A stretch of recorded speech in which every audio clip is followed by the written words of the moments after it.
안녕하세요. 아파트 큐레이터 시크릿 브라더입니다. 오늘은 26년 부동산 시장 전망을 조금 해보려고 그러는데 이 세 가지 키워드로 정리해서 26년 부동산 시장을 전망해 보려고 합니다. 그 세 가지 키워드는 바로 공급 절벽, 대출 절벽, 매물 절벽이라는 3대 절벽인데요.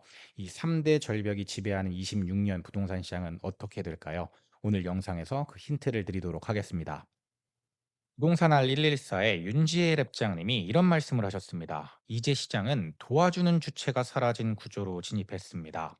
과연 이게 무슨 의미일까요? 오늘은 윤지혜 랩장님이 던져주신 이 세 개 키워드를 가지고 제가 여러분들한테 조금 쉽게 설명을 한번 드려보겠습니다. 자, 앞서 말씀드렸던 것처럼 26년 부동산 시장을 지배할 세 가지 키워드는 바로 절벽 3종 세트인데요. 첫 번째 절벽이 바로 공급 절벽입니다. 사실 22년도에 하락할 때 그때도 많은 전문가들이 상승을 예측하면서 그 상승의 근거로 공급을 들었습니다. 2년 전 전망의 핵심이 바로 공급 절벽이라는 거였는데 저는 이게 아직도 유효하다고 생각을 합니다. 지금 현재 입주 물량은 계속해서 감소하고 있죠. 26년 이후에 신축 아파트의 공급이 아주 심하게 감소합니다. 서울뿐만 아니라 경기, 인천, 그다음에 전국이 다 입주 물량이 감소하죠. 입주 물량만 감소하냐? 아닙니다. 분양 자체도 줄어들고 있습니다. 왜냐하면 계속해서 공사비는 올라가고 있고 분양가는 올라가고 있는데 사업성이 안 나오는 곳이 많아요. 그러니까 분양을 하고 싶어도 사업성이 안 나오기 때문에 분양을 연기하거나 포기하는 곳들이 많이 나오고 있다라는 겁니다. 그리고 인허가는 잘 나고 있나요? 지자체에서 인허가라도 잘해 줘야 되는데 인허가마저 지연되고 있습니다. 이 인허가라는 것은 미래 공급의 선행 지표인데 이것 자체가 또 악화되고 있다라는 것이죠. 그러니까 입주 물량도 없어, 분양 물량도 없어, 인허가 물량도 없어요. 그리고 가장 중요한 착공 물량이 없죠. 요즘은 착공을 하더라도 공기가 길어졌기 때문에 거의 5년을 잡아야 되는데 착공 자체가 급감했기 때문에 앞으로 2년 뒤, 3년 뒤에 들어올 물량이 거의 없다라는 겁니다. 실제 공사를 시작한 물량 자체가 거의 없으니까 이것이 바로 공급 절벽으로 연결이 된다라는 거고 22년 하락장에서 많은 전문가들이 이런 공급 절벽을 예를 들면서 버티면은 공급 부족이 오기 때문에 이깁니다. 공급 부족이 오면 가격은 오를 수밖에 없습니다. 버티세요라고 논리를 전개했었는데 이 논리 자체가 아직까지 진행되고 있다라는 겁니다. 여전히 유효하다는 것이죠. 자, 여기에 두 가지 절벽이 더 추가됐습니다. 그 첫 번째는 대출 절벽이고 다음은 매물 절벽인데 먼저 대출 절벽부터 한번 볼게요. 자, 대출에서도 절벽이 생겼습니다. LTV 40%가 일괄 적용됐죠. 대부분의 지역에서 지금 규제가 적용되고 있고 가격이나 지역 불문하고 LTV 40%가 걸려 있습니다. 물론 6억 한도, 4억 한도, 2억 한도가 지역마다 조금 다르긴 하지만 LTV 40이라는 일괄 적용되는 규제가 있고 대출 한도가 엄격하게 제한되기 때문에 내가 사고 싶어도 집을 살 수조차 없는 상황에 빠진 겁니다. 그러면서 DSR 규제, 대출 총량 규제는 정부에서 더 강하게 하고 있습니다. 은행에서는 정부의 눈치를 보면서 이 대출 총량을 규제하고 있고 현재 은행에서 대출이 잘 안 나오는 상황인 거죠. 그래서 시중금리가 인하된다라고 하더라도 빌릴 수 있는 총량 자체가 늘지 않습니다. 왜? 금리가 조금 내려간다고 하더라도 대출 자체를 안 해주기 때문에 사람들은 돈을 빌릴 수가 없는 거죠. 그래서 어떤 이자를 따지는 이런 조건들을 따지기 전에 대출 문턱 자체가 막혀버린 느낌입니다. 그러니까 내가 시장에 접근하고 싶어도 내가 돈을 빌려가지고 사고 싶어도 아예 접근 자체가 불가능한 시장으로 바뀌어 버렸다라는 것이죠. 그게 바로 두 번째 절벽인 대출 절벽입니다. 자, 그렇다면 마지막 세 번째 절벽인 매물 절벽은 뭘까요? 지금 시장에서는 매물 잠김 현상이 굉장히 심화되고 있습니다. 진짜 네이버 부동산 들어가서 그냥 괜찮은 단지들 하나씩 이제 다 찍어 보세요. 매물 자체가 없어요.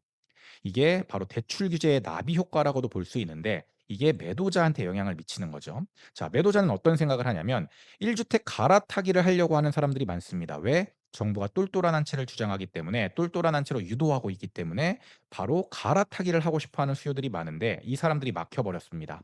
추가 대출 안 나오죠. 그리고 기존 대출을 상환해야 돼요. 그런데 기존 대출보다도 더 지금 현재 은행에서는 대출을 안 해주기 때문에 1주택자가 갈아타기를 하려고 해도 아예 움직일 수가 없는 사람이 된 겁니다. 그러면서 차라리 버티자라는 생각이 강해지죠. 왜? 집값은 오를 것 같으니까. 공급 절벽, 대출 절벽, 매물 절벽이니까 사람들이 이걸 눈치채고 아 그냥 버티자. 그러니까 내가 팔고 싶긴 하지만 그냥 팔지 않고 버티자라는 생각이 강해집니다. 그 결과 어떻게 돼요?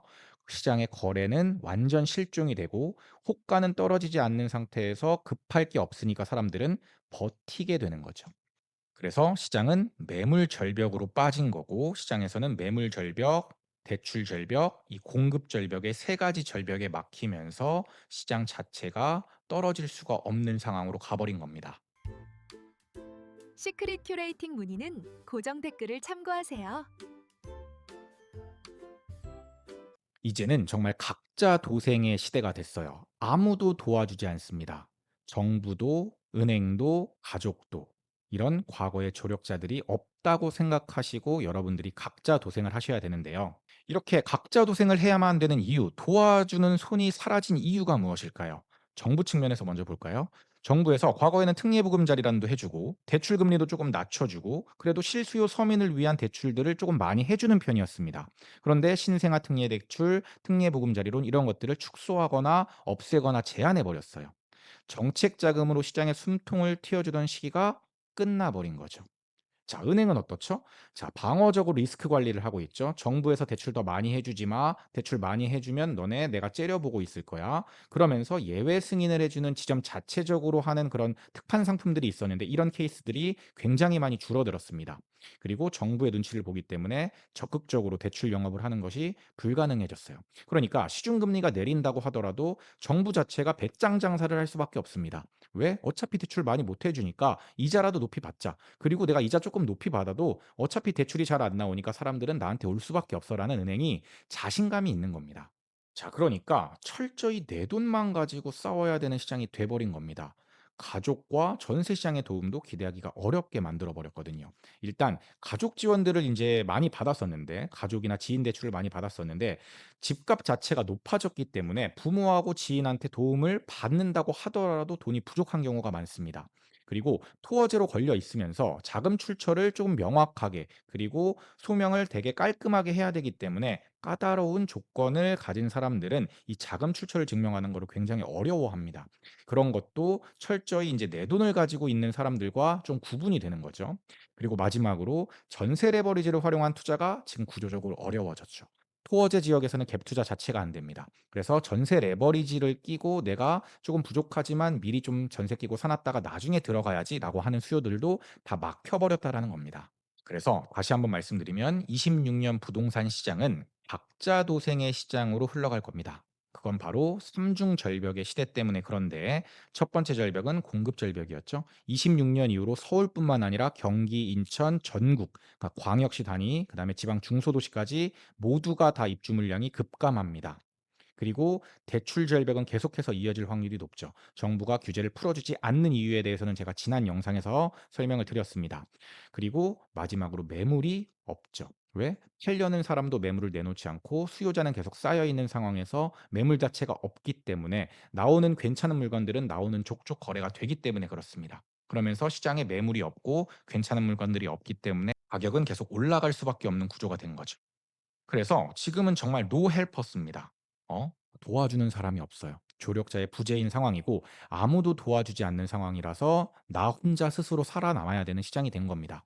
정부, 은행, 가족, 지인, 전세 대출까지 다 막혀 버렸습니다. 그래서 여러분들은 틈새 전략을 공략하는 게 필요합니다.